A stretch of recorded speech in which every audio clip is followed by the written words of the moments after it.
বলে দুনিয়ার মানব আমি আল্লাহ দুনিয়ার জমিনে আদম নবী থেকে নিয়ে ঈসা নবী পর্যন্ত আমি আল্লাহ ধারাবাহিকভাবে নবী পাঠিয়েছি। একজন নবীকে দ্বিতীয় জনের উপরে আমি আল্লাহ শ্রেষ্ঠতা দান করেছি, একজনকে দ্বিতীয় জনের উপরে আমি আল্লাহ ফাজিলাত দিয়েছি। আমার আল্লাহ বলে এমনও নবী দুনিয়ায় পাঠিয়েছি মান কাল্লাম আল্লাহ, আল্লাহ যার সঙ্গে ডাইরেক্ট দুনিয়া থেকে কথা বলেছে তিনি কে? মুসা আলাইহিস সালাম। কোরআন 114টা সূরা। খুব সংক্ষিপ্ত আলোচনার জন্য একটা গন্তব্যস্থানে আপনাকে নিয়ে যাওয়ার চেষ্টা করব, কারণ আমাদের আলোচনা ইউটিউব সোশ্যাল মিডিয়াতে যাবেন, বহুত আলোচনা আছে, দেখে নেবেন সেখান থেকে। দীর্ঘ আলোচনা ছাড়া আপনাকে আমি একটা বিষয় যে উপস্থাপন করে বুঝাবো সেই বিষয়টা আমি উপস্থাপন করতে পারি না।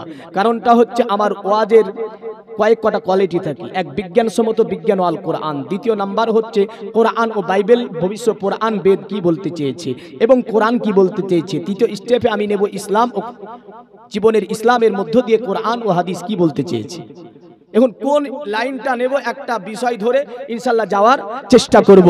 তা আল্লাহ পাক যত নবী পাঠিয়েছে দুনিয়াতে, কোরআনে মোট 25 জন নবীর নাম আছে। জোরে বলেন সুবহানাল্লাহ। তবে উচ্চভাবে একটু ইঙ্গিত করে করে আমার আল্লাহ পাক মোটামুটি ভাবে 36 জন নবীর নাম উল্লেখ করেছেন। এই কোরআনে 25 জন নবীর জীবনী আছে। সবচেয়ে যে নবীর নাম বেশি আছে, নবীর নাম কি? মুসা নবী আলাইহিস সালাম। কটা সূরাতে নাম আছে এটা বলতে পারবেন না আমি জানি।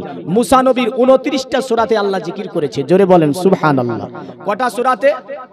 29টা সূরাতে জিকির আছে মুসা নবী আলাইহিস সালামের। আল্লাহ বলছে মান কাল্লামাল্লাহ, আমি এমন নবী পাঠিয়েছি যে নবীকে আমি আল্লাহ পাক কালিম উপাধি দিয়েছি, মানে তার সঙ্গে ডাইরেক্ট আল্লাহ পাক দুনিয়া থেকে কথা বলতেন তিনি। আল্লাহ তাআলা বলেন রাফা বাদাহুম দারাজাত। আর সকল নবী রাসূলদের মধ্য থেকে আমি আল্লাহ পাক যাকে শ্রেষ্ঠতা দান করেছি তিনি হচ্ছেন আমিনার লাল, মরুর দুলাল, জনাবে মুহাম্মদুর রাসূলুল্লাহ সাল্লাল্লাহু আলাইহি ওয়াসাল্লাম। জোরে বলেন। সকল নবীদের উত্তম নবীকে মুহাম্মদ সাল্লাল্লাহু আলাইহি ওয়াসাল্লাম। এই মুহাম্মদ সাল্লাল্লাহু আলাইহি সাল্লাম যে সকল নবীদের উত্তম নবী, এটা আল কোরআন শুধু বলেনি। তাদের বেদে আছে আহমিদ দি পিতুসপুরি মেদা অমৃতস্য জাগরা। আহমদ নামে দুনিয়ার জমিনে একজন ব্যক্তি আসবে যাকে আল্লাহ পাক জ্ঞান গরিমা দিয়ে দুনিয়াতে পাঠাবে। আল্লাহ তাকে এমন জ্ঞান দেবে যে নবীর হাদিসে আছে আনা মুআল্লিমুদ দুনিয়া, আমার আল্লাহ পাক সমগ্র পৃথিবীর টিচার করে আমার আল্লাহ দুনিয়াতে আমাকে পাঠিয়েছে। জোরে বলেন সুবহানাল্লাহ। এমন করে ভারতবর্ষের একটা প্রাচীন কিতাব, কিতাবটির নাম হচ্ছে মহাভারত। কোন ধর্মের মানুষ মানে?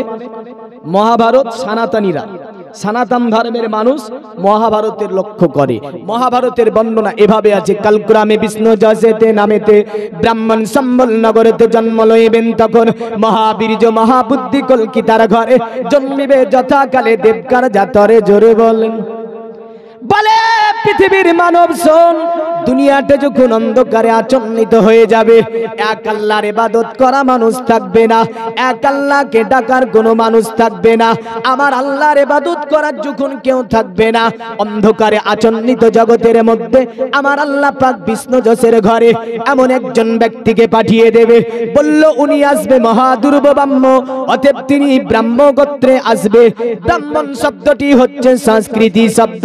ব্রাহ্মণ শব্দের আপনার সংজ্ঞা যদি বেদে দেখতে যান, বেদে এইভাবে আছে পৃথিবীতে ব্রাহ্মণ তারা যারা আল্লাহর ইবাদতে নিজেকে মনোনিবেশন করলো, পৃথিবীতে তারাই হবে ব্রাহ্মণ।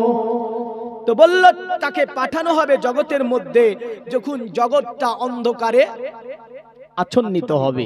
তাকে যে এই জগতে পাঠানো হলো, একখানা হাদিসে ইনশাআল্লাহ বক্তৃতা শেষ করার চেষ্টা করব। এই একখানা হাদিস নেব আমি রাসূল সাল্লাল্লাহু আলাইহি ওয়াসাল্লাম সবচেয়ে যাকে ভালোবেসেছেন তার কাছ থেকে। জোরে বলেন সুবহানাল্লাহ।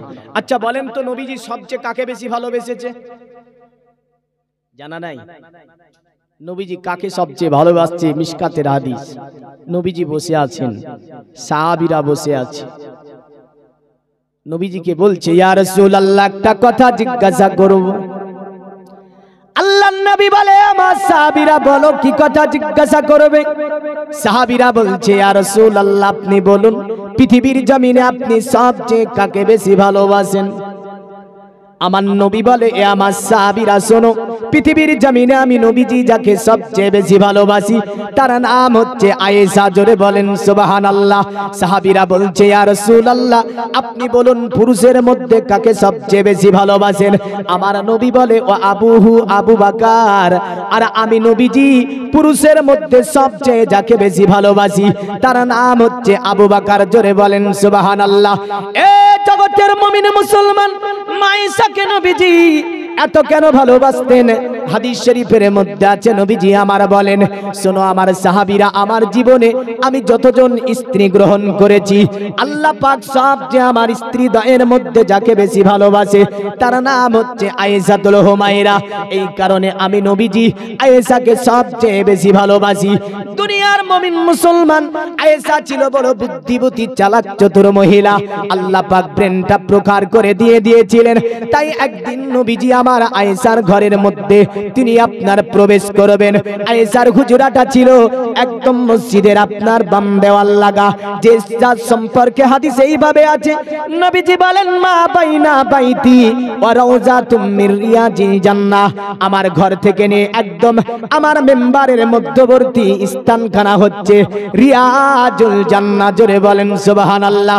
নবী বলেন, এ দুনিয়ার উম্মত, তোমরা যদি জান্নাত দেখতে যাও মদিনাতে এসে যাও, আমি নবীজি আমার ঘরের বাম দিকটা তোমরা দেখে নাও, যেখানে আয়েশার হুজরা থেকে নিয়ে একদম নবীজি যেখানে দাঁড়িয়ে দাঁড়িয়ে আপনার খুতবা দিতেন, এই মধ্যবর্তী স্থানকে আমার নবীজি বলেন এটা হচ্ছে জান্নাতের বাগান। আয়েশার হুজরা ছিল আপনার মসজিদে নববীর বাম দেওয়াল লাগা।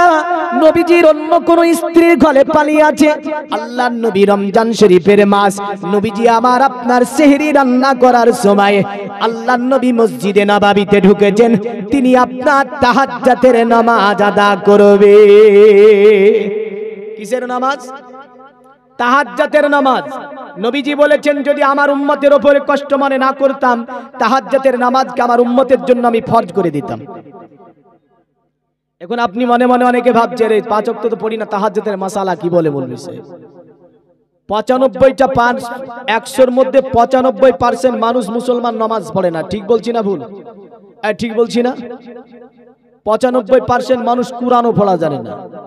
আজ এই জাতির অধন পতনের কারণগুলি দেখেন, যে জাতি নামাজই পড়ে না 95% মানুষ। মহিলাদের মধ্যে এমনও আছে জন্মের পরে আল্লাহকে এখনো সেজদাই করেনি। ছেলেরা তো আপনার ঈদের মুসল্লি আছে, জানাজার মুসল্লি আছে, আর মহিলাদের মধ্যে না ঈদ আছে না জানাজা আছে। তাহলে এরা জন্মের পরে না জুম্মার নামাজ আছে। তাহলে জন্মের পরে এমনও মহিলা আছে যে আল্লাহকে সেজদা করেনি। বলেন, এই মহিলাটা মরে গেলে কোন দোয়া কোন খতম তোকে জান্নাতে নিয়ে যাবে আমার জানা নেই। একটু শুনতে খারাপ লাগছে। ওই মহিলাটা যদি মারা যায় বা ওই ব্যক্তি যদি মারা যায় যে জন্মের পরে দুনিয়াতে জন্মের পরে আল্লাহকে একদিন সেজদাই করেনি, এই ব্যক্তিটাকে কোন দোয়া জান্নাতে নিয়ে যাবে আমি জানি না। আপনার নাফসে লাওয়ামাকে জিজ্ঞাসা করেন, নাফসে লাওয়ামা উত্তর দেবে এই জান্নাতে যেতে পারে না। কারণ আপনার মধ্যে যে দুটো আমি বাস করছি। যা বিভিন্ন আলোচনা কোরআন শরীফ কোরআনের আলোচনা এবং সনাতন ধর্মের কিতাবও আছে। যেমন শ্রী অরবিন্দ ঘোষ একে নিয়ে গবেষণা করতে গিয়ে বলল যা হালকুমের নিচে দুটো আমি বসবাস করে। সায়েন্স একে নিয়ে আলোচনা করতে গিয়ে আজ পর্যন্ত সায়েন্স এর টেরি তুলতে পারলো না আমি দুটি কি, আমি দুটি কি। চিকিৎসা বিজ্ঞানীরা সব বার করে দিতে পারে, কিন্তু রুহু কখনোই চিকিৎসা বিজ্ঞানী আপনাকে কোনো বস্তু আকারে দেখাতে সক্ষম হয় নি। কিয়ামত পর্যন্ত হবে না। আজ থেকে 1500 বছর আগে তাফসিরে সাবিতে আছে এই প্রশ্নটা রাসূলুল্লাহর কাছে এসেছিলেন। আল্লাহ আয়াত নাজিল করে বললেন, এ হাবিব তাদেরকে বলুন ওই আমি রূহটা হচ্ছে আল্লাহর হুকুম। কার হুকুম? আল্লাহর হুকুম। তো যাই হোক, রূহের আলোচনা করছি না। আমি যে কথাটা বলতেছিলাম, রাসূলুল্লাহ এসেছে মসজিদে নববীতে কিসের নামাজ পড়তে? রমজান শরীফের মাসে তাহাজ্জুদের নামাজ। আল্লাহর নবী এসেছেন একদম সেহরি রান্না করার সময়। কোন সময়? সেহরি রান্না করার সময়। তো রাসূল সাল্লাল্লাহু আলাইহি সাল্লামের একটা বিষয় ছিল, নবীজি সাল্লাল্লাহু আলাইহি সাল্লাম যখন কোন সফরে যেতেন, তো সফরে যেতে আল্লাহর নবী সাল্লাল্লাহু আলাইহি সাল্লাম তিনি আয়েশার সঙ্গে একবার দেখা করতে। জোরে বলেন। আল্লাহর নবী যখন সফর থেকে ফিরতেন, মা আয়েশা বলে, দুনিয়ার মানব আমার নবী সফর থেকে ফিরে আমার সঙ্গে একবার দেখা করত। নবীজি যখন সফরে বেরিয়ে যেতেন তখন মা আয়েশার সঙ্গে একবার দেখা করে যেত। আর আল্লাহর নবীর স্ত্রী মা আয়েশা বলে, দুনিয়ার মানব আমি আয়েশা যদিও নবীর অন্য কোনো স্ত্রীর ঘরে পালি পড়তো, নবীজি আমার 5 ওয়াক্ত নামাজে মসজিদে নববীতে আসার পরে আমি আয়েশা আমার দরজার উপর দাঁড়াতো, আমি আয়েশা আমার সঙ্গে কথা বলতো, আমি আয়েশা আমাকে জিজ্ঞাসা করতো, আয়েশা কেমন আছো? জোরে বলেন। এ দুনিয়ার মুমিন মুসলমান, মাত্র 7 বছর বয়সে আয়েশার বিবাহ হয়েছে নবীর সঙ্গে। মা আয়েশা বলেন, আমি যখন নবীর জীবন সংসারে গেলাম, আমি আয়েশা আমার বয়স ছিল মাত্র 9 বছর। আল্লাহর নবী সাল্লাল্লাহু আলাইহি সাল্লাম যখন তিরোধান করেন, দুনিয়ার জমিন থেকে চলে যান, আমি আয়েশা আমার বয়স ছিল মাত্র 18 বছর। কটা বছর জীবন সংসার হলো? 9 বছর থেকে 9 বছর 18, তাহলে 9 বছর। কয় বছর? 9 বছর। এই 9 বছরের যতটা হাদিস মা আয়েশা স্মৃতিগোচর করেছেন, পৃথিবীতে কোনো নারী করতে পারেনি। জোরে বলবেন না? সবচেয়ে হাদিস বর্ণনা করেছে মেয়েদের মধ্যে যে নারীটা, তিনি ছিলেন আবু বকরের কন্যা মা আয়েশাতুল হুমায়রা রাদিয়াল্লাহু তাআলা আনহা। জোরে বলেন। সংসার জীবনের যত উপদেশগুলি আমরা দেখতে পাই হাদিস শরীফের মধ্যে, সবগুলি মা আয়েশা থেকে মোটামুটি বর্ণনা। মুসলিম শরীফের কিতাবুত তাআম খুলেন, যা আয়েশাতুল হুমায়রা এমন হাদিস শোনাচ্ছেন নবীর জীবন সংসারের। আমাদের বর্তমান জীবন সংসারের উপদেশগুলো যদি জীবনে বাস্তবায়ন করি, খোদার কসম জীবনে কোনোদিন সংসার জীবনে ঝামেলা হবে না স্বামী স্ত্রীতে। জোরে বলবেন না? কিন্তু জানাশোনা তো নাই, এগুলো আমাদের দরকার নাই, কারণ উপদেশ আমরা নিতে জানি না। আসুন, নবীজি সাল্লাল্লাহু আলাইহি সাল্লাম তিনি প্রবেশ করছেন তাহাজ্জুদ নামাজ পড়ার জন্য মসজিদে নববীতে। আল্লাহর নবী সাল্লাল্লাহু আলাইহি সাল্লাম দরজার উপরে মা আয়েশার গিয়ে দাঁড়িয়ে সালাম দিচ্ছে, আসসালামু আলাইকুম। জোরে বলেন। স্ত্রীকে নবীজি সালাম দিতেন, আমরা দিই? লজ্জা লাগে। কি লাগে? লজ্জা লাগে। একে অপরকে সালাম দিতে মুসলমান লজ্জা করে। রাস্তাঘাটে চলাফেরাতে সালাম দিতে মুসলমান লজ্জা করে। আল্লাহর নবী যখনই দাঁড়িয়েছে, মা আয়েশা যেন ঘরের মধ্যে কিছু আপনার খোঁজাখুঁজি করছিলেন। মানে আল্লাহর নবীর স্ত্রীর ঘরে একটা প্রদীপ জ্বলছিল, এই প্রদীপটা নিভে যায়। মা আয়েশাতুল হুমায়রা রাদিয়াল্লাহু তাআলা আনহা তিনি আপনার প্রদীপটা জ্বালানোর জন্য ব্যস্ত ছিলেন। আল্লাহর নবী দেখে আয়েশা যেন কিছু খোঁজাখুঁজি করছে, আয়েশা যেন ব্যস্ত আছে। আমার নবীজি দরজার উপর দাঁড়িয়ে আয়েশাকে ডাক দেয়, আয়েশা, এ আয়েশা, কি ব্যাপার, তুমি এত কেন ব্যস্ত? মা আয়েশা পেছন দিকে ঘুরিয়ে তাকিয়ে দেখে আমার নূর নবী, দয়ার নবী, রাহমাতের নবী আয়েশার দরজার উপর দাঁড়িয়ে গিয়েছে। আল্লাহর নবীকে দেখি মা আয়েশা বলছে, ইয়া রাসূলুল্লাহ, আপনি এসে গিয়েছেন, একটু আপনি আমার ঘরের মধ্যে ঢুকে বসবেন, কারণ আমি আয়েশাতুল হুমায়রা আমার ঘরে যে প্রদীপটা জ্বলছিল ওই প্রদীপটার তেল হয়তো নাই, আমার প্রদীপটা নিভে গিয়েছে। আমি আয়েশা প্রদীপটা জ্বালানোর জন্য ব্যস্ত ছিলাম। আমার নবীজি বলে, আয়েশা, এ আয়েশা, আজকে আমি তোমার ঘরে ঢুকতে পারবো না, আমি নবীজি দরজার উপর দাঁড়িয়ে থাকবো, কারণ আজকে আমার অন্য স্ত্রী ঘরে পালিয়ে আছে, তোমার ঘরের মধ্যে প্রবেশ করা এটা ইনসাফের খেলাপ হবে। জোরে বলেন সুবহানাল্লাহ। আমার নবীজির ইনসাফ দেখুন। আল্লাহর নবী আয়েশাকে বলে, আয়েশা, আজকে তো আমার অন্য স্ত্রীর ঘরে পালি, তোমার ঘরের মধ্যে আমি প্রবেশ করতে পারবো না।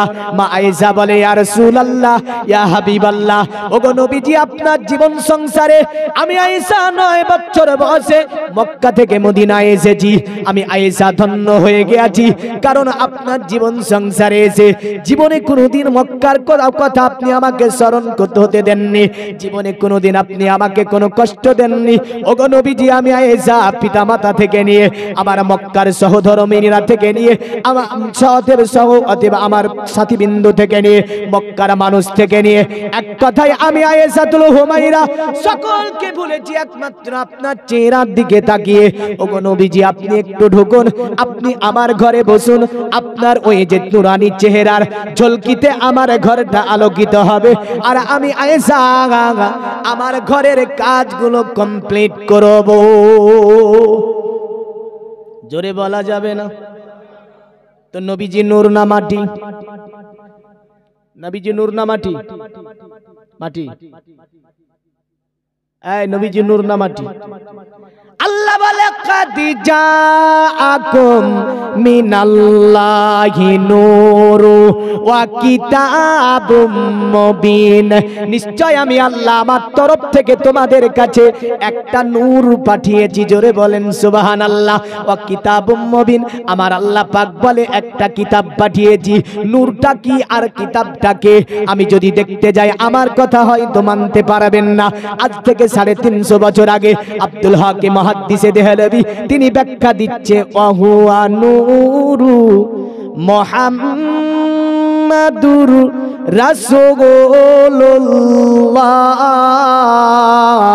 সাল্লাল্লাহু আলাইহি সাল্লাম, ওয়াহুয়াল কিতাব আল কোরআন, নূর হচ্ছে আমার নবী, কিতাব হচ্ছে আল কোরআন। আল্লাহুম্মা সাল্লাল্লাহু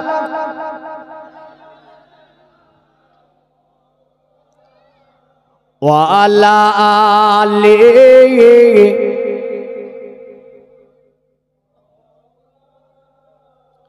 একদিন তোমারি নাম মসজিদে হবে এলান। হবে না? হবে না?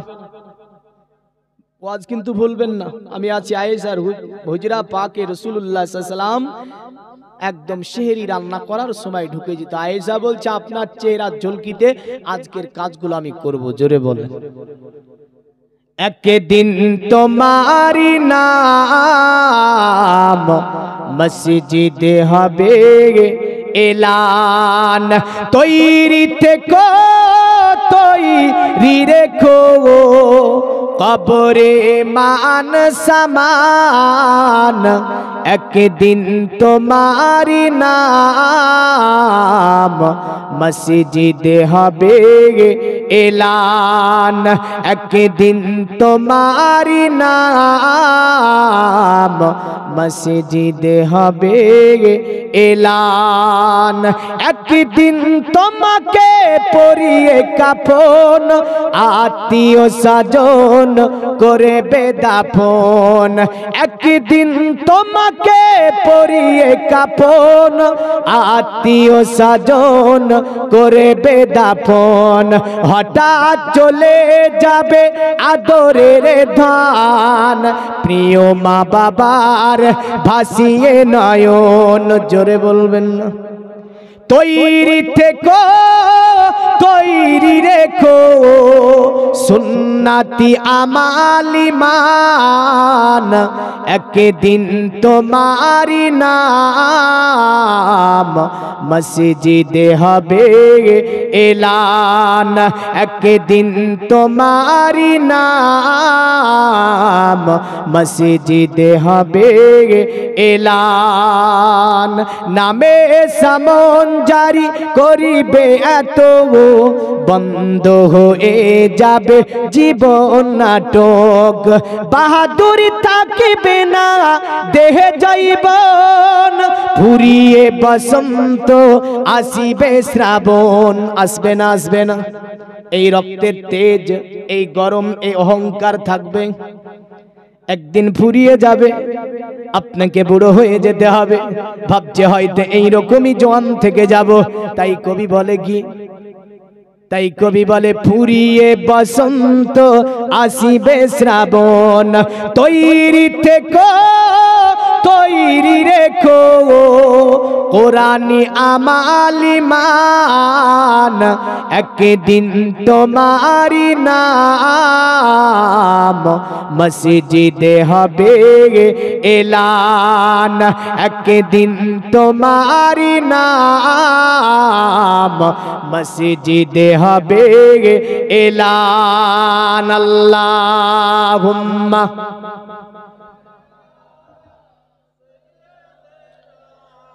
মাওলানা মুহাম্মদ আলা আলি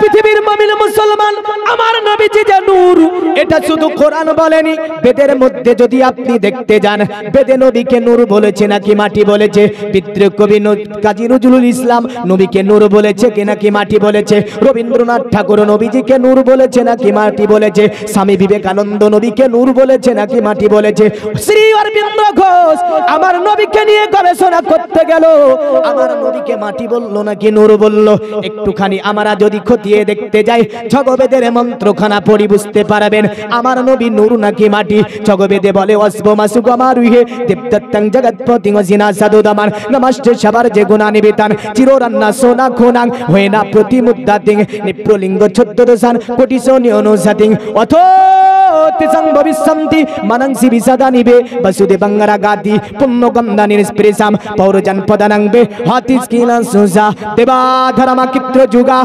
দেবালকশ্চারা পুষ্ট পুষ্ট সন্তুষ্ট কলকরজনি চাভবা নানা দেবাদিলিঙ্গেষু ভূষানে ভূষিতেষু চ ইন্দ্রজালি বুদ্ধাতি কল্পকা পূজা কা জানা না শান্তি জোরে বলেন সুবহানাল্লাহ জগবেদে বললে পৃথিবীর মানব সোম যিনি অবতার কলির কল কি হবে যিনি অবতার কলির কল কি হবে তিনার চরিত্র হবে অতি উত্তম তিনি হবেন বিশ্ব মানব তবে অবতার কলির কল কি আমি এর সংজ্ঞাটা আপনাকে জগবত থেকে অথর্ববেদ থেকে নিয়ে সামবেদ থেকে নিয়ে এমন করে ভবিষ্য পুরাণ থেকে নিয়ে এমন থেকে গীতা থেকে নিয়ে বাইবেল থেকে নিয়ে সাহেব থেকে নিয়ে আপনার এমন করে তাদের কিতাব থেকে আমি প্রমাণ করে ছাড়বো যে আপনার অবতার কলির কলকিটাকে তার নাম কি হবে জন্ম কোথায় হবে কবে জন্ম হবে বাবার নাম কি হবে মায়ের নাম কি হবে চরিত্র কেমন হবে তিনি কি কেমন ভাবে জন্মগ্রহণ করবে তাদের কিতাবে লেখা আছে সবগুলো আব্দুল্লাহ ছেলে মুহাম্মদুর রাসূলুল্লাহর সঙ্গে মিলে যায়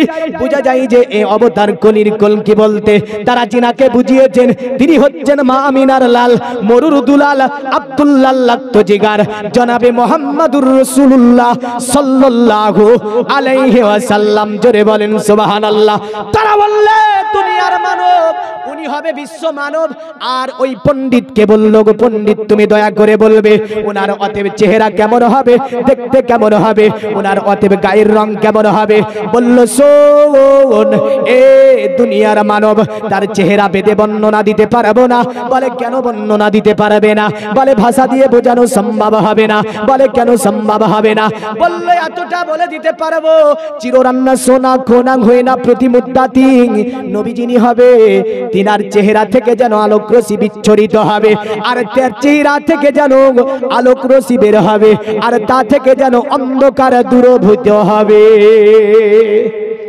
আর একটু জোরে বলা যাবে না তো বেদে বলছে তার চেহারা থেকে অন্ধকার দূরভূত হবে তার শরীর মোবারক থেকে আলোক রশ্মি বিচ্ছরিত হবে আর অন্ধকার যেন তা হটে যাবে অতঃপর বলল শোনো তাকে যদি চিনতে অসুবিধা হয় জানতে অসুবিধা হয় মানতে অসুবিধা হয় তার আরো কিছু পরিচয় আমরা জগবেদে বলে দিচ্ছি বলল পণ্ডিত বলে দাও কি এমন বলল শুনে রেখে দে ওই ছেলেটি একটা বিচিত্রপূর্ণ ছেলে হবে কেন গো বলল নিপ্রলিঙ্গ 14 কোটি সোনি অনুসাতিং মানে আল্লাহ তাকে পাঠাবে খাতনা করা অবস্থায় জোরে বলেন সুবহানাল্লাহ হাদিস শরীফের মধ্যে মায়েশা থেকে মরমে একখানা হাদিস এইরকম বর্ণনা আছে আয়েশাকে বলছে আয়েশা আল্লাহর তরফ থেকে আমি নবীজি তিনটি জিনিস নিয়ে দুনিয়ায় এসেছি জোরে বলবেন না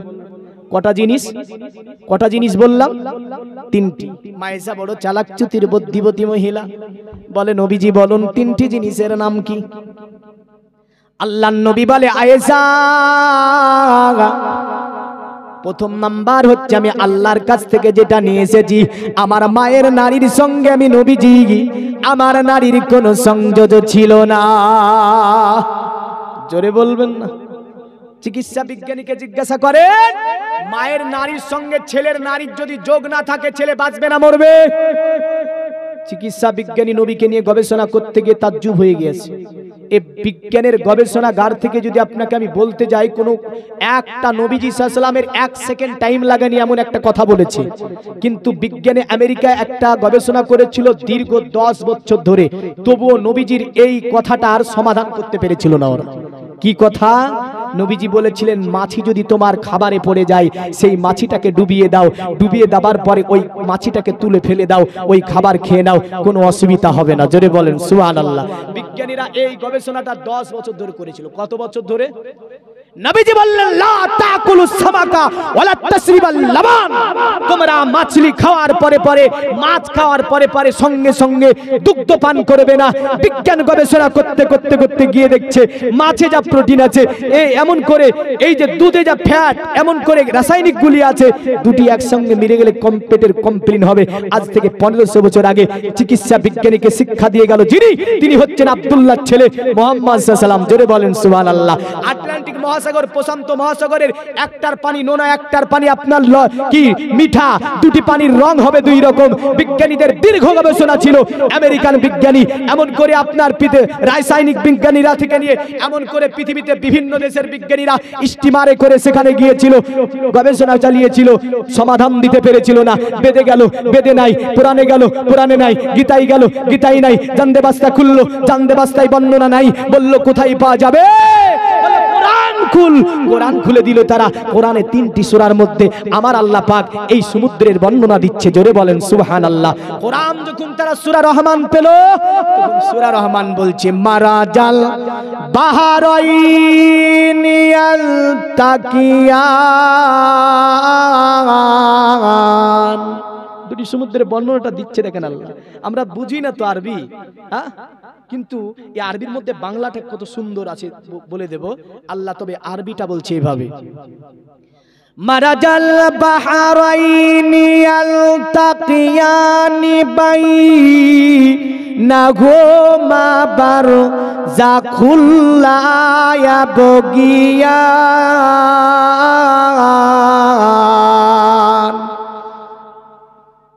আল্লাহ বলছে দুটি সমুদ্রকে আমি আল্লাহ সঙ্গম স্থলে প্রবাহিত করছি।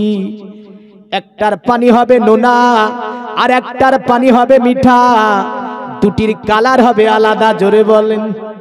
মিঠা পানি নোনাতে মিলবে না, নোনা পানি মিঠাতে মিলবে না। বিজ্ঞানীরা বলল পানি তো তরল পদার্থ হয় কি করে, এদিককার পানি এদিকে সত্যকারী আসে না, তো এই বর্ণনা দিতে পারে না। কোরআন বলছে বাইনাহু মা বারযাখুল্লা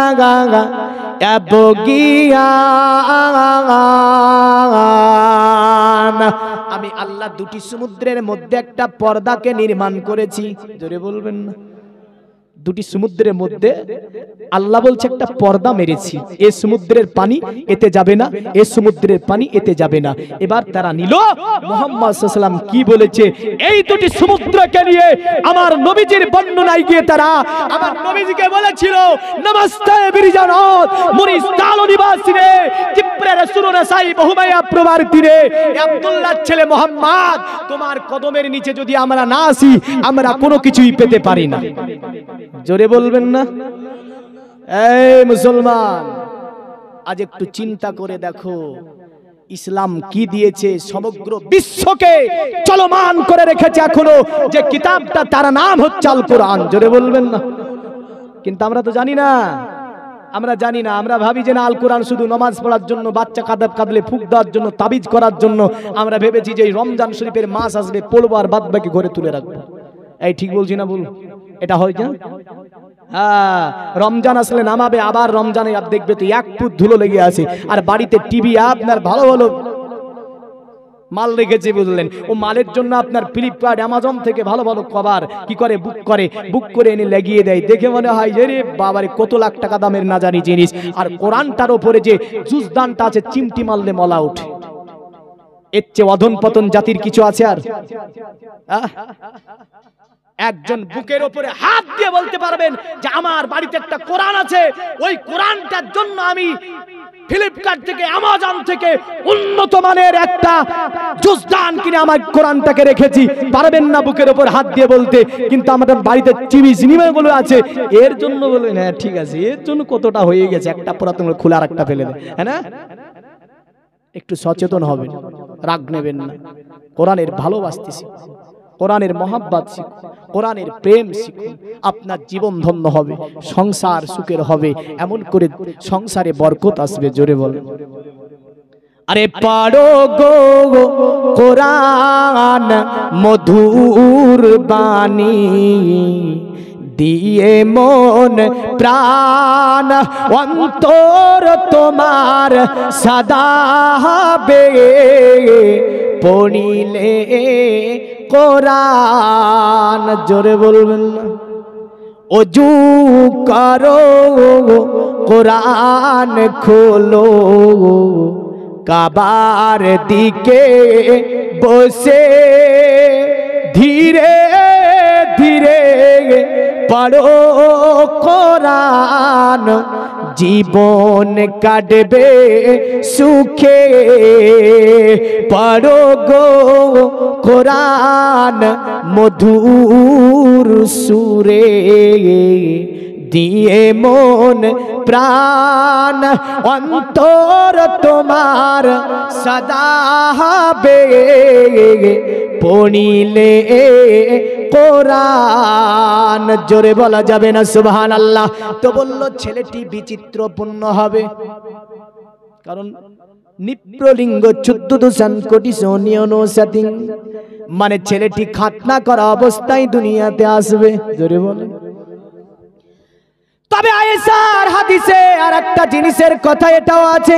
আয়েশাকে বলেছিলে, আয়েশা শোনো, আমার আল্লাহ পাক আমাকে আমার দান মোবারক সুন্দর করে দিয়ে আমার আল্লাহ পাক দুনিয়ার জমিনে আমি নবী, এই তিনটি জিনিস নিয়ে আমি নবীজি দুনিয়ায় এসেছি।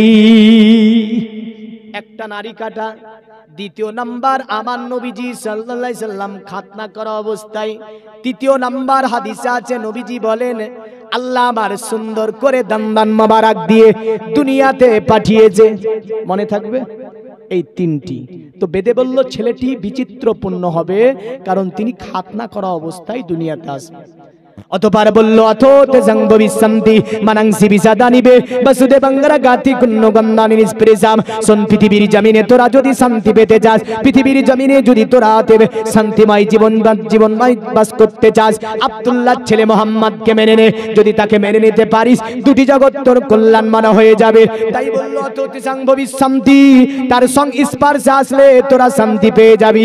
বসুদে বাংরা গাতি পুণ্যগন্ধানি নিষ্প্রেসাম, তাকে যদি চিনতে অসুবিধা হয়, মানতে অসুবিধা হয়, জানতে অসুবিধা হয়, শোন বলে দিচ্ছি, ওই ব্যক্তিটা যে রাস্তা দিয়ে ভ্রমণ করে চলে যাবে, ওই রাস্তা যেন কয়েকদিন ধরে খুশবুদার হয়ে থাকবে। মানে নবী যে রাস্তায় যাবে, ওই রাস্তাতে খুশবু পাওয়া যাবে। অতবার বলল পরজন পদানংবে হাতিস কিলান সোসা। আর যখন দুঃস্থ দমন কাজ কমপ্লিট হবে, গ্রামগঞ্জে থেকে মানুষেরা দলে দলে আসবে। আসার পরে আমার নবীজির হাতে হাত দিয়ে লা ইলাহা ইল্লাল্লাহ মুহাম্মাদুর রাসূলুল্লাহ সাল্লাল্লাহু আলাইহি সাল্লাম পড়ে ইসলাম ধর্ম গ্রহণ করবে এ দুনিয়ার মুমিন মুসলমান। তবে এই ছন্দের আরেকটা মানে আমি পরে আনছি, নতবা বেদি ওয়াজ থেকে যাবে, বললেন তো শুনতে পাবেন না।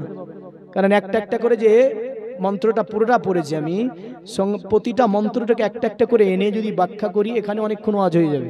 তাহলে আমি চেয়েছি যে ওই দিকটা ঠিক শেষ করব, তারপরে আবার আনবো। ওইদিকে ছিলাম কার ঘরে?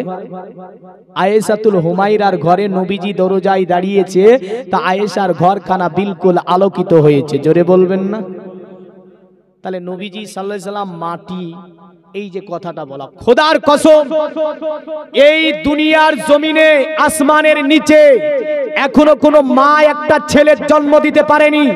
নবীজি মাটির তৈরি, এই মর্মে কোরআনের একটা ডাইরেক্ট আয়াত ও হাদিসের একটা ডাইরেক্ট হাদিস রেফারেন্স সহ বলে দিতে পারবে। টেনে টেনে বলেছে। সূরা রহমানের আয়াত দিয়েছে খালাকাল ইনসানা মিন সলসালিন কাল ফাক্কার। আমি তোমাদেরকে শুকনো খটখটে মাটি দিয়ে তৈরি করেছি। এই শুকনো খটখটে মাটি দিয়ে যে আল্লাহ তৈরি করেছে, আবার সূরা রুমে আল্লাহ বলছে অমিন আয়াতি খালাকা লাকুম মিন তুরাব, আমি তোমাদেরকে কাদা মাটি দিয়ে তৈরি করেছি। তো এক জায়গায় শুকনো মাটি আর এক জায়গায় কাদা মাটি। আর এক জায়গায় আল্লাহ বলছে খালাকাল ইনসানা মিন নুতফা, আমি আল্লাহ নুতফা দিয়ে মানুষ তৈরি করেছি। জোরে বলেন। আরেকটা জায়গায় আছে আমি রূহ ফুৎকার দিয়ে মানুষ তৈরি করেছি। তাহলে তো বোঝা যাচ্ছে এক একজনকে এক একটা ব্যাপার আছে না নাই। সূরা রহমানেরও আলোচনা আদম নবীর শানে, সূরা রুমেরও আলোচনা আদম নবীর শানে, কারণ মাটিটাকে কখনো শুকানো হয়েছে আর মাটিটাকে কখনো ভিজানো হয়েছে। জোরে বলেন সুবহানাল্লাহ। নুতফা, নুতফা হচ্ছে আমরা তৈরি নুতফা দিয়ে। আল্লাহ বলছে আমি নুতফা দিয়ে মানুষ তৈরি করেছি। হ্যাঁ, নুতফা থেকে মাটি পর্যন্ত যেতে গেলে কয়েক ধাপ যেতে হয়। নুতফা ব্লাড থেকে তৈরি হয়, ব্লাড তৈরি হয় শাক সবজি ফল মূল ইত্যাদি থেকে, আর শাক সবজি ফল মূল তৈরি হয় মাটি থেকে। আর ওই দেখেন কয়েক ধাপ পরে মাটি পাওয়া যাচ্ছে, হ্যাঁ না?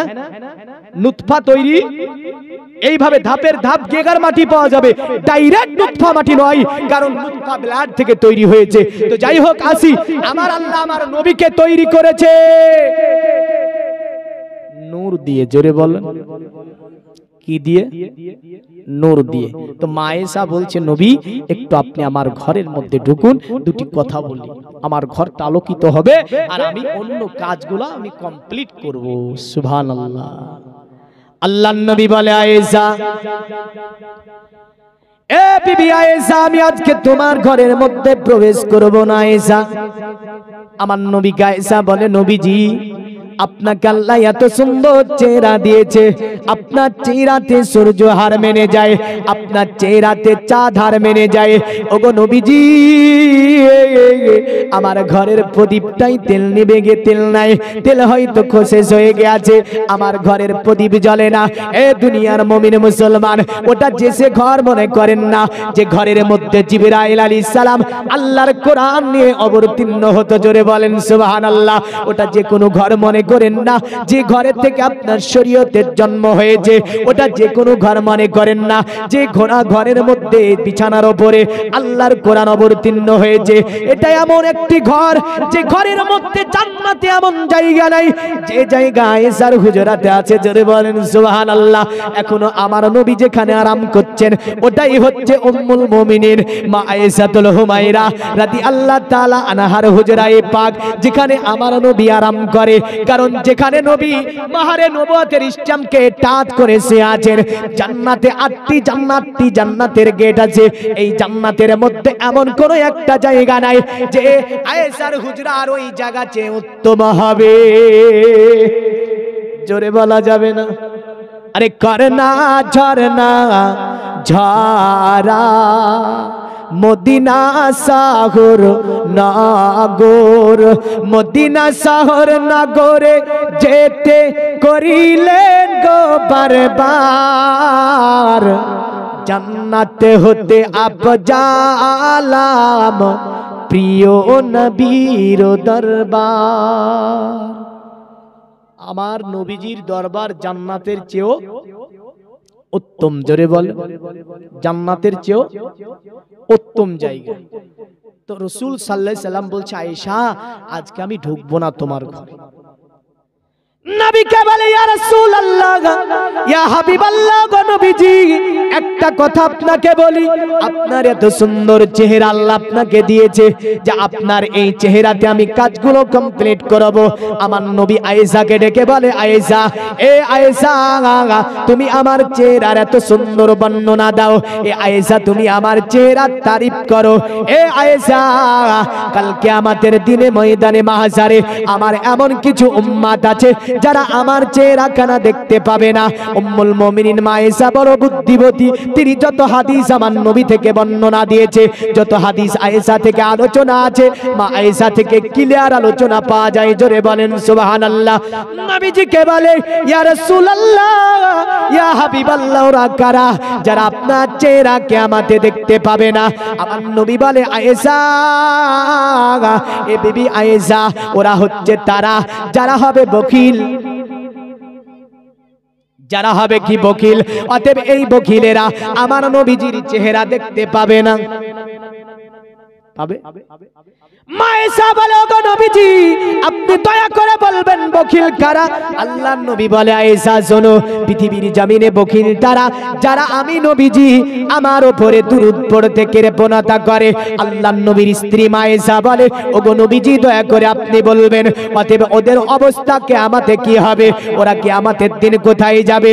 আমার নবী বলে, আয়েশা, এ বিবি আয়েশা শুনে রেখে দাও, তারা আল্লাহর জান্নাতে যাবে না, তারা জাহান্নামে চলে যাবে যারা আমি নবীজি আমার উপরে দুরূদ পড়তে কৃপণতা করবে। জোরে বলেন সুবহানাল্লাহ। এই কারণে হানাফি জামাতের আন্তর্জাতিক যিনি তাফসীর লিখেছেন তিনার নাম হচ্ছে আপনার ইসমাইল হাক্কি রাহমাতুল্লাহ আলাইহি। তাফসীরের নাম হচ্ছে তাফসীরে রুহুল বায়ান, দীর্ঘ 20 খণ্ডে বিভক্ত তাফসীর।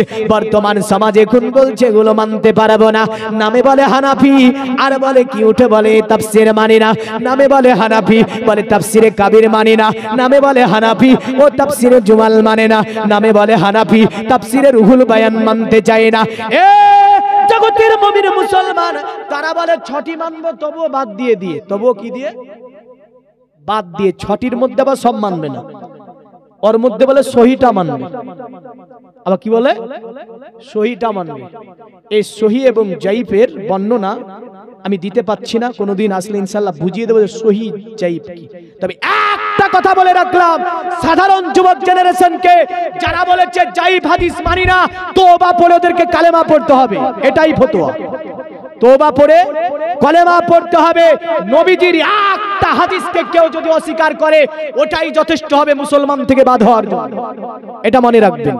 মুসলমান থেকে বাদ হওয়ার জন্য একটা হাদিসই যথেষ্ট হবে, মুসলমান থেকে বাদ হয়ে যাবে ও। মেলা হাদিস অস্বীকার করার দরকার পড়বে না, কারণ সহিহ সূত্র দ্বারা এমন করে যত হাদিসগুলি মুহাদ্দিসিনে কেরামগণ তারা বর্ণনা করে বাছাই ছাঁটাই করে তারা বিভিন্ন কিতাবের মধ্যে আমাদের কাছে স্থাপন করেছেন, সমস্ত হাদিসের উপরে আমরা ঈমান রাখি। জোরে বলেন সুবহানাল্লাহ। নবীর হাদিসকে অস্বীকার করার মতো ক্ষমতা পৃথিবীতে কারো আছে? নাই। ইসমাইল হাক্কি রাহমাতুল্লাহ আলাইহি হানাফি জামাতের আন্তর্জাতিক মুফাসসির তিনি আপনার তাই ইন্নাল্লাহা মালাইকাতুহু ইউসাল্লুনা আলান নবীর তাফসিরে লিখছেন আসসালাতু আলা মুহাম্মাদিন আফজালিল ইবাদাতি লিআন্নাল্লাহা তাআলা তাওয়ালাহা ওয়াল মালাইকাতুহু সুম্মা আমারা বিহাল মুমিনিন। তিনি আপনার সুন্দর করে লিখলেন পৃথিবীর মানব, পৃথিবীর জমিনে নফল অতি ফরজ ইবাদতের পরে পরে উত্তমতম ইবাদতের নাম হচ্ছে আমার নবীজির উপরে দুরূদ শরীফ পড়া। আরো জোরে বলা যাবে না? এই কারণে সনাতন ধর্মের বিখ্যাত একটি কিতাবের নাম বলবো ভবিষ্যৎ পুরাণ, আমাদের কিতাবের নাম কোরআন। তাদের একটা কিতাব আছে, কিতাবটার নাম হচ্ছে ভবিষ্যৎ পুরাণ। তাই তারা এইভাবে বলেছে তসলিলন্তরে মিলোচ্চাচার্যেন সম্ভাবিত মহামাদিতি খ্যাত শিক্ষো সকা সম্ভাবিত নিপ্রসেচা মহাদ এবং মরিস্থল নিবাসী নমো গঙ্গা জলশ্চ সংস্নপ্প পঞ্চকব্য সম্ভবিতে নমস্তে বিরিয়ানাথ মরিস্থল নিবাসী নে তীব্রন সুরন সাই বহুমায়া প্রবার্দিনে। জোরে বলা যাবে না? দেখেন মন্ত্রের তো মানে বলবো, কারণ যেহেতু ভবিষ্যৎ পুরাণ থেকে পড়েছি। আজকের জালসাটা যা হচ্ছে কিসের উদ্দেশ্যে? মসজিদের উন্নতি কল্পে। কি কল্পে? উন্নতি কল্পে। নবীজি বলেন পৃথিবীর জমিনে তোমরা যদি উত্তমতম জায়গা দেখতে চাও, আল্লাহর ঘর মসজিদকে দেখে নাও। আমি নবীজি বললাম অতএব জান্নাত দেখবে আর মসজিদ। দুনিয়াতে উত্তমতম জায়গার নাম হচ্ছে মসজিদ। জোরে বলেন।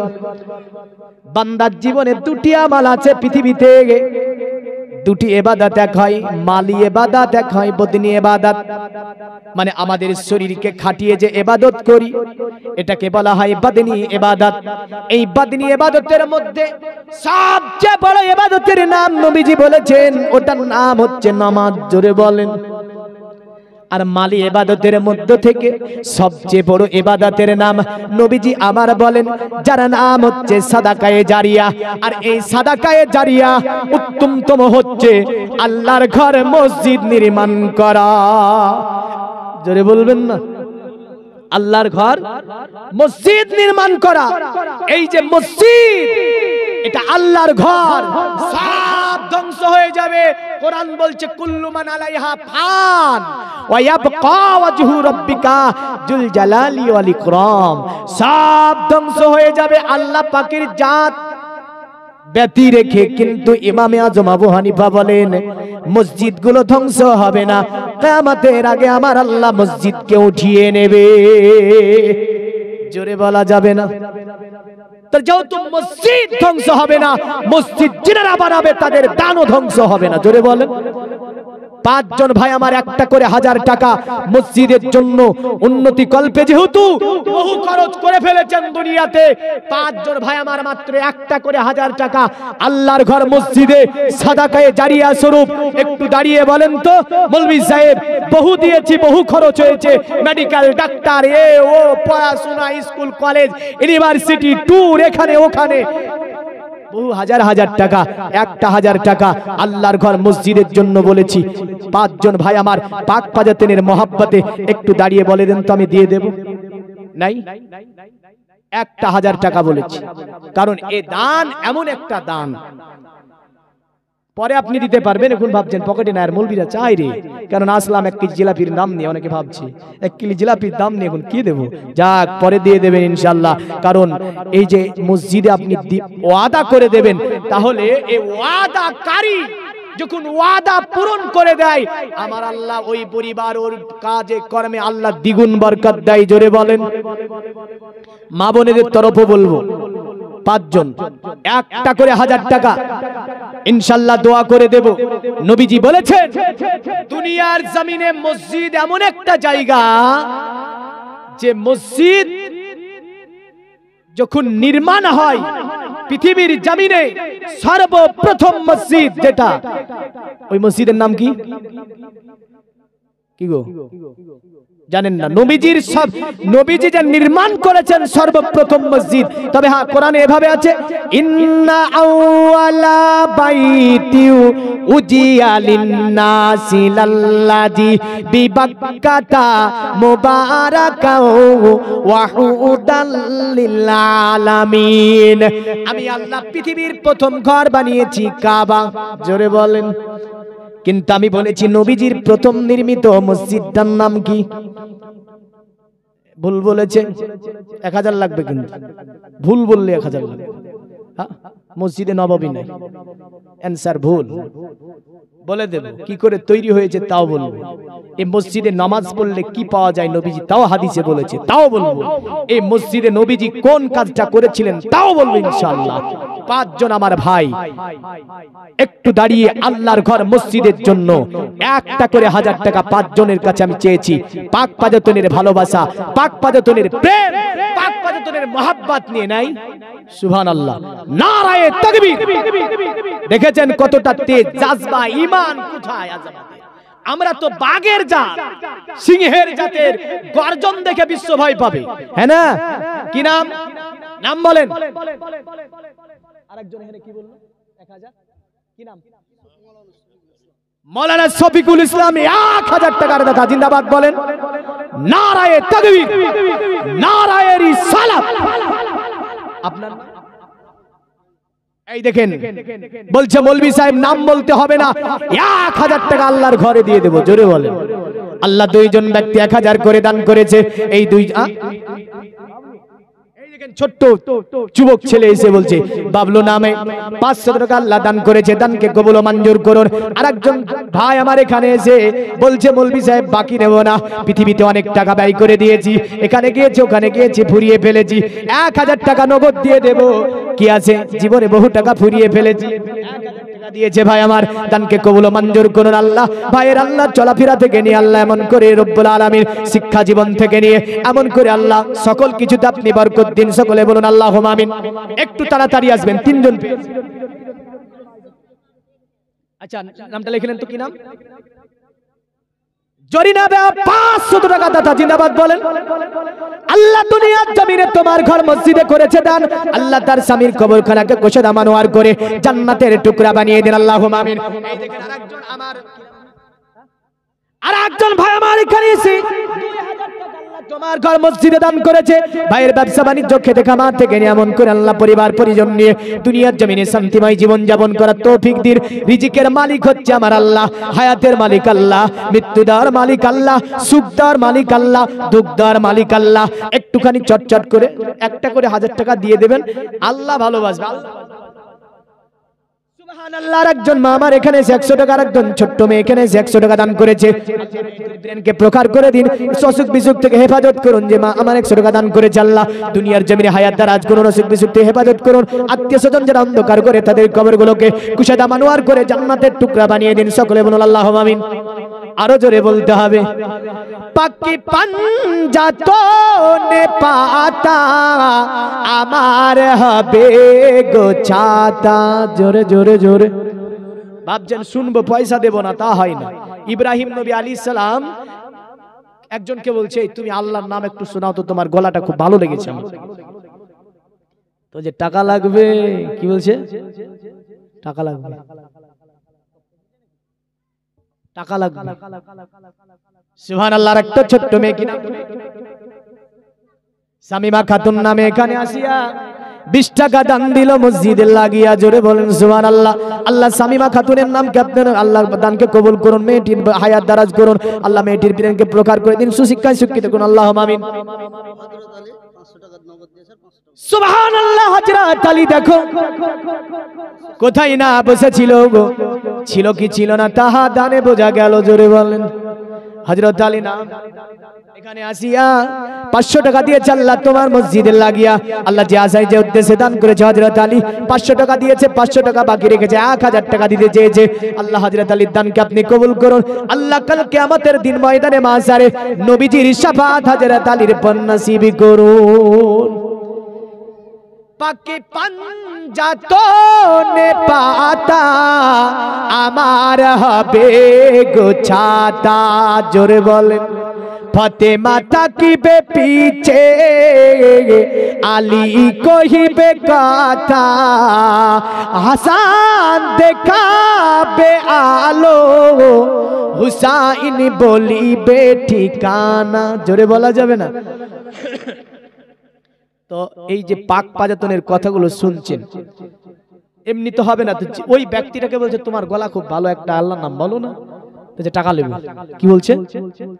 টাকা। ইব্রাহিম বলছে আমার কাছে তো টাকা নাই, অর্ধেক ছাগল তোমাকে দিব। জোরে বলেন। বলো তুমি অর্ধেক ছাগল দিয়ে দেবো। জাতির পিতা ইব্রাহিম একবার আল্লাহর নাম শোনার জন্য কত ছাগল দিব বলছে?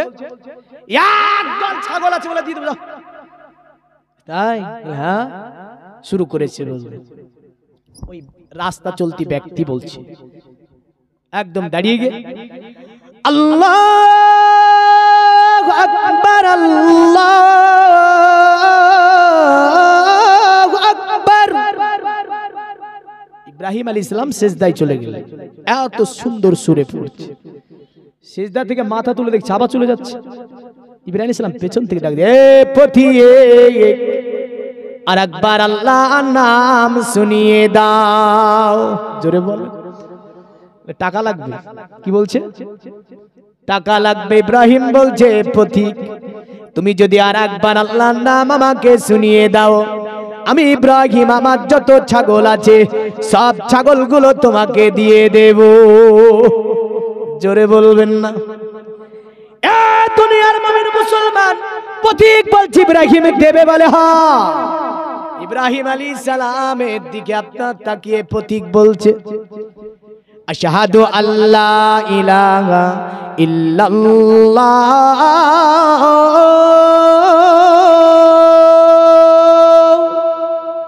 ইব্রাহিম আলাইহিস সালাম সিজদায় চলে গিয়েছে, পথিক আবার উঠিয়ে চলে যায়। ইব্রাহিম বলে এ পথিক আর একটু দাঁড়িয়ে যাও, আল্লাহর নাম আমাকে আর একবার শুনিয়ে দাও। বলে ইব্রাহিম তোমার কাছে কোনো টাকা নাই, যা ছাগল সব আমাকে দিয়ে দিয়েছো, আল্লাহর নাম তোমাকে আমি আর শোনাবো না। ইব্রাহিম বলে পথিক এ পথিক তুমি যদি আমাকে আর একবার আল্লাহর নাম শুনিয়ে দাও, এ পথিক আমি তোমাকে তোমার এই ছাগলগুলো আমি চড়িয়ে দেব। আপনার কাছে কাছে এত মাল চাইনি, জমি জায়গা গাড়ি বাড়ি টাকা পয়সা লাখো লাখো টাকা আমাদের ব্যাংকে আছে, আমাদের কাছে জমা আছে, অনেক আল্লাহ নিয়ামত দিয়েছে। আবু দাউদের হাদিসে নবীজি বলেন, এ আমার সাহাবীরা জানো, যখন কোনো বান্দা আল্লাহর রাস্তায় ব্যয় করতে গিয়ে হিসাব করে, আল্লাহ ফেরেশতাকে বলে, এ ফেরেশতা দেখো, দুনিয়াতে বান্দাকে অশেষ আমি বেহিসাব দান করেছি, আর এই বান্দা আমার রাস্তায় ব্যয় করতে যাবার পরে হিসাব করছে বান্দা, এ ফেরেশতা সাক্ষী থাকো আমি আল্লাহ, অতএব ওই বান্দাকে বেহিসাব দেব না, যেমন ও আল্লাহর রাস্তায় ব্যয় করতে গিয়ে হিসাব করেছে, আমি আল্লাহ এবার থেকে তাকে হিসাব করে দেব। এই কারণে নবীজি বলেছেন, তোমার আল্লাহর রাস্তায় দান করলে মাল ফুরায় না, আর আমাদের নফসে লাওয়ামা বলছে ফুরে যায়। ইবলিস বলে ওঠে, নফসে লাওয়ামাতে ইবলিস ধাক্কা মারে আর বলে মাল ফুরে যায়। কি হয়? মাল ফুরে যায়, মাল ফুরে যায়। আর নবীজি বলছেন না, দান করলে মাল ফুরায় না, দান করলে মাল বেড়ে যায়। জোরে বল। তাহলে নবীজির কথা পৃথিবী পাল্টিয়ে যাবে, নবীর কথা পাল্টাবে? পৃথিবী বদলিয়ে যাবে, নবীর কথা বদলাবে না। তাহলে ইব্রাহিম আলাইহিস সালাম যদি একবার আল্লাহর নাম শোনাতে এত দান করে দেয়, আমি এত চেয়েছি গো আপনাদের কাছে, একটা করে 1000 টাকা চেয়েছি, ভাবছেন আগেকার মৌলবীকে 100 টাকা দিয়েছে, আবার দিতে হবে? এই বাবা, সাহাবীরা তো 5 বারেরও বেশি দিয়েছে। জোরে বলেন সুবহানাল্লাহ। এই দেখেন আরেকজন মা আমার এখানে এসে 100 টাকা দান করেছে, আল্লাহ দানকে কবুল ও মঞ্জুর করুন। যাক, 1000 টাকা করে কিছু কিছু পেলাম, 500 খান করে টাকা দেওয়া যাবে না? চলে যাব, যার শেষ ভালো সব ভালো। এটা আমার কথা না, এটা বুখারী মুসলিমের হাদিস। জোরে বলেন সুবহানাল্লাহ। কারণ আপনাকে যতটা কথা বলছি ইনশাআল্লাহ এই চামড়া চোখ দিয়ে দেখেছি কিতাবে, তারপরে বলছি, এই কারণে কথার উপরে এতটা জোর থাকে আমার, বুঝলেন? কোনো কথার আমি হালকা পাতলা হয়ে বলি না, প্রতিটা কথার উপর ব্যাপক জোর থাকে। তো যাই হোক, আমি বলবো আপনাকে 500 খান করে টাকা দেওয়ার মানুষ নাই মসজিদার, 5 জন ব্যক্তি, একটু বলেন না বাপ। বহু খরচ করেছেন, বহু ব্যয় করে ফেলেছেন, বহু ফুরিয়েছেন মেডিকেলে। ও নবীজি বলেন, সাদাকা তারাদ্দুল বালা, অতএব যারা সাদাকা করে তাদেরকে মুসিবত থেকে আল্লাহ হেফাজত করে। জোরে বলবেন না? তো মুসিবত থেকে হেফাজতের মানে কি? মানে কি? এখানে অসুখ বিসুখ হয়ে গেছে, দেখা যায় ডাক্তারখানায় যে 10-10 হাজার মেডিকেল করতে খরচ, আল্লাহ বলছে সাদাকা কর, ওই অসুখ থেকে আল্লাহ তোকে হেফাজত করবে। জোরে বলুন সুবহানাল্লাহ। এই কারণে সাদাকা করলে মাল বেড়ে যায়, আর আমরা বলি মাল কমে যায়। নবীজি বলছে মাল বেড়ে যায়, কারণ সাদাকা করলে মুসিবত ঘরে আসে না। সাদাকা টোটাল 500 টাকা দিয়েছে, জিন্দাবাদ। আর 4 জন ভাই একটু বলেন তো। আমার এখানে এসে 200 টাকা দান করেছে, 200 টাকা আল্লাহ আপনি কবুল ও মঞ্জুর করুন, হায়াত দারাজ করুন, আল্লাহ থেকে আমারে বরকত দিন, এমন করে দুনিয়া বিবালা দুনিয়া দাফন করুন, আসমানি বালা কাসমানি উঠিন, আল্লাহুম্মা আমিন। 5 জন ভাই আমার একটু চটচট করে সুবহানাল্লাহ, নারায়ে তাকবীর। দেখেছেন সাহাবী উদারতা, সাহাবী মনোভাব, সাহাবী মনোযোগ যদি আমাদের মধ্যে কিঞ্চিত পরিমাণ আছে, বর্তমান মসজিদগুলোকে আমরা সোনা দিয়ে তৈরি করব। কি নাজিবুল ভাই আমার বলছে 500 নাই 1500 টাকা দেব। জোরে বলেন সুবহানাল্লাহ। নাজিবুল ভাই দানকে সুবহানাল্লাহ, সুবহানাল্লাহ।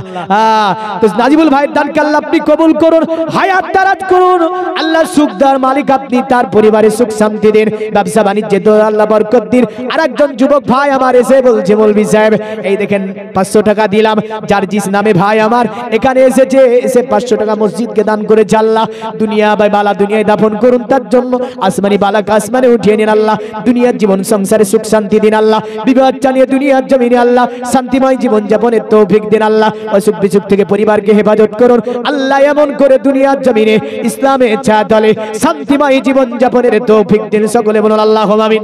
একটু চটচট করে 500 খান করে টাকা চেয়েছি, 500 টাকার বর্তমানে 500 টাকা একটু চটচট করে বক্তা আসলে ছেড়ে দেবো। ভাবছেন যে ছেঁচড়ামো করেন না, আমার কাছে ওই পিটা পাবেন না। হ্যাঁ, কারণ দীর্ঘক্ষণ যতটুকু টাইম দেবেন ততটা ইনশাআল্লাহ। হ্যাঁ, এই দেখেন আরেকজন ভাই আমার এসে বাকি নাম যাক ভাই আমার এসে বলছে, মৌলভী সাহেব দেন 500 টাকা বললেন, বহু ব্যয় করেছি, নেন 500 টাকা, আল্লাহ ভাইয়ের করুন, হায়াত দারাজ করুন। সূরা আনাম দেখো, এখানে এসে 100 টাকা দান করেছে আল্লাহ, 100 টাকা আপনি কবুল ও মঞ্জুর করে নিয়ে আল্লাহ সূরার ব্রেনকে বানিয়ে দিন। দুনিয়ার জমিনে আল্লাহ আপনি এমন করে সুখে শান্তি বসবাসের তৌফিক দিন। আল্লাহ জিনসাদের কোন জোর থেকে হেফাজত করুন, দুনিয়া বালা দুনিয়ায় দাফন করুন, আসমানি বালা আপনি আসমানে উঠিয়ে নিন। সকলে বলুন আল্লাহুম্মা আমিন। কজন পেলাম? 3-4 জন পেলাম নাকি? আর নাই 2-1 জন? 5 জন বলেছিলাম, কারণ পাক পাজাতনের ওই যে ছন্দটা শুনিয়েছি তো 5 জন করেই ধরেছি। আরে হাসান দেখা বে আলো, হুসাইন বলিবে ঠিকানা। জোরে বলেন। আমার হৃদয়ে কাবা, নয়নেতে মদিনা। জোরে জোরে জোরে। আশোক যতই তুফান, আমি কভু তো ডরি না। আমার হৃদয়ে কাবা, নয়নেতে মদিনা। নারায়ে তাকবীর, নারায়ে রিসালাত, দ্বীন ইসলাম, বক্তা সাহেবের আগমন। আরে জোরে জিন্দাবাদ বলেন না গো। হ্যাঁ, জিন্দাবাদ বলতে কি পয়সা লাগে নাকি? হ্যাঁ, জিন্দাবাদ বলতে তো পয়সা লাগে না। হ্যাঁ, যাক, যেহেতু বক্তা এসে গিয়েছে আর নয়, আয়াত পড়েছিলাম মুহাম্মাদুর রাসূলুল্লাহ। আমার আল্লাহ বলেন মুহাম্মদ হচ্ছে আমার রাসূল। মুহাম্মদ শুধু আমারই রাসূল নাই, তোমাদেরও রাসূল। জোরে বলবে। আল্লাহ বলে দুনিয়ার মানব, মুহাম্মদ শুধু আমারই রাসূল নয়, তোমাদেরও রাসূল। মুহাম্মদ সাল্লাল্লাহু আলাইহি সাল্লাম এই নবী যা দিয়েছে ওগুলো যদি আমরা গ্রহণ করে নিতে পারি তাহলে জীবন সার্থক হয়ে যাবে, দুটি জগৎ কল্যাণ হয়ে যাবে। নবী না নিষেধ করেছে তা যদি বর্জন করে দিতে পারি জীবন সার্থক হবে, দুটি জগৎ মঙ্গল হবে। যার কারণে আল্লাহ বলেন মা আতাকুমুর রাসূলু ফাখুজুহু ওয়া মা নাহাকুম আনহু ফান্তাহু। আল্লাহ বলেন নবী যা দিয়েছে তা গ্রহণ করো, আর নবী যা নিষেধ করেছে বর্জন করে দাও, তাহলে তোমার দুটি জগৎ কল্যাণময় হয়ে যাবে। এই কারণে সনাতন ধর্মের মধ্যে বলেছে শুনে রেখে দে, আখিরি নবী যিনি হবে মুহাম্মদ সাল্লাল্লাহু আলাইহি ওয়াসাল্লাম, তিনি অতএব দুনিয়ার জমিনে তিনাকে মেনে নিলে মানব মাবুদের জান্নাতে চলে যাবে। জোরে বলেন সুবহানাল্লাহ। আল্লাহ পাক আপনাকে আমাকে সকলকে নবীজির ভালোবাসা, নবীজির প্রেম, নবীজির মহব্বত, নবীজির ইশক নিয়ে দুনিয়ার জমিনে 5 ওয়াক্ত নামাজ আল্লাহ আমাদের সকলকে পড়িয়ে নেয়। সকলে বলুন আল্লাহুম্মা আমিন। আরো জোরে বলেন। 500 টাকা। কি নাম ভাই? টিটু নামে দেখ, শেষ সর্বশেষ, মানে যা শেষ ভালো সব ভালো বলেছি। টিটু ভাই 500 টাকা দান করেছে, আল্লাহ দানকে কবুল করুন। সুবহানাল্লাহ। 310 টাকার একজন টিটু ভাই 500 টাকা, আল্লাহ উভয়ের দানকে আপনি কবুল ও মঞ্জুর করে নিন। আচ্ছা, উভয়ের আল্লাহ মালে আপনি বরকত দান করুন। এখানে 100 টাকা দান করেছে আল্লাহ, মর্জিনা বিবির দানকে আপনি কবুল ও মঞ্জুর করে নিয়ে উদ্দেশ্য পূর্ণ করুন। সকলে বলুন আল্লাহুম্মা আমিন। আল্লাহ পাক আমাদের সকলকে ঈমানি হালাতে ডাক দেয়, ঈমান আমাল সঙ্গে নিয়ে ভয়াবহ করে আমরা যেতে পারি। সকলে বলুন আল্লাহুম্মা আমিন। ওয়া আখিরি দাওয়ানা আনিল হামদুলিল্লাহি রাব্বিল আলামিন। বলার মধ্যে ভুল ত্রুটি মার্জনীয়। আসসালামু আলাইকুম ওয়া রাহমাতুল্লাহি ওয়া বারাকাতুহু।